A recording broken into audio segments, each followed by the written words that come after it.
But Professor Tribe, all of us in this room, many of us have already met with you, many more are going to meet with you. You've heard lots of suggestions for things that the federal government can do to help remedy this crisis in the indigent defense system.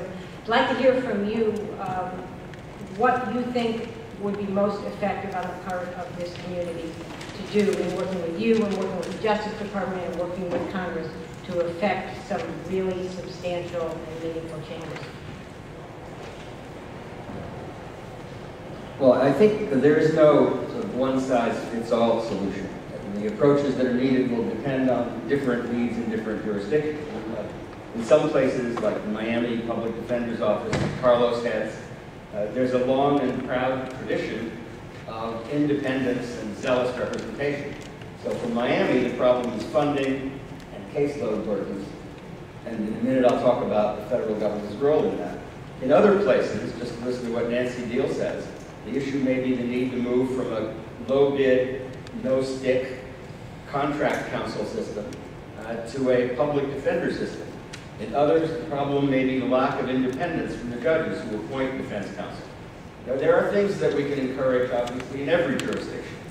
Early appointment of counsel, the adoption of things like the community-oriented defender model, which links defenders to other resources. Remember, I mentioned the linkage between the civil and criminal defense problems to help public defender clients to sort of address other needs they may have, potential eviction or loss of child custody.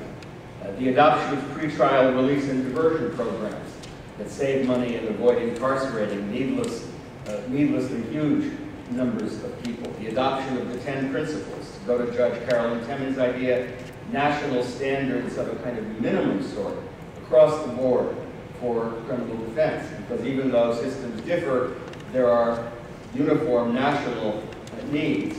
But in all of this, it seems to me we have to remember what the fundamental problem is and the fundamental way the federal government has got to respond to it. And I think Justice Wolf put it best when he said the problem is we have a greater appetite for punishment than a willingness to pay for it.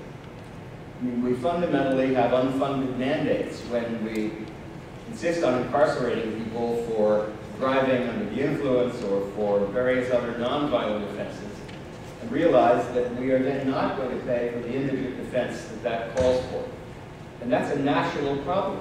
Now, it's all very well, and I agree very thoroughly with the idea that you shouldn't just throw money at things without imposing conditions on the grants. You get the money if you show that you're going to spend it wisely.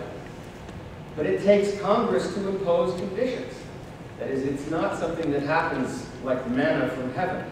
Congress has to pass statutes that specifically authorize the Department of Justice to impose strings where we would like to be able to impose strings. And the most fundamental problem of all is the idea that we toss lots of money at prosecution and at incarceration, and just not nearly enough at the defense. There is something like $10 million in the John R. Justice Defender and Prosecutor Loan Repayment Program. That's one where Congress mandates that half the money be spent on the defense side, half on the prosecution side. Some may argue that that's the wrong ratio, but it's fundamentally a legislative choice. And there are other areas, very limited areas, where discretion is given to the Department of Justice as to how money is spent. By and large, it is a congressional decision what to authorize the spending for. And we can talk until we're blue in the face about all of these needs, but it's here on Capitol Hill where the changes need to be made.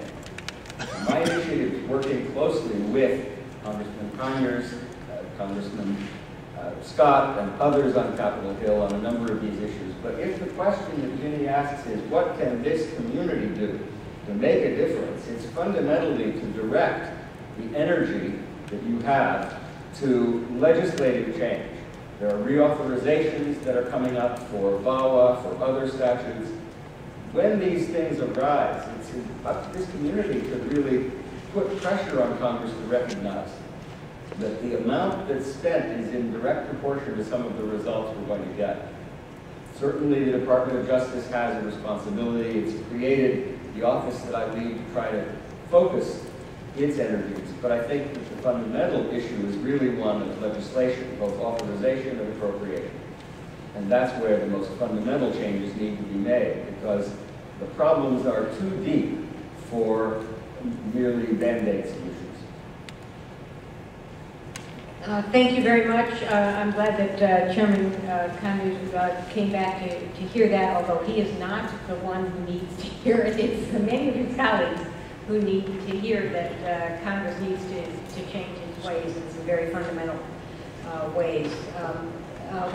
We're going to open it up now for questions from the audience. We do have a microphone there, so please just raise your hand.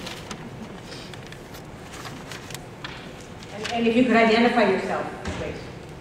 Hello?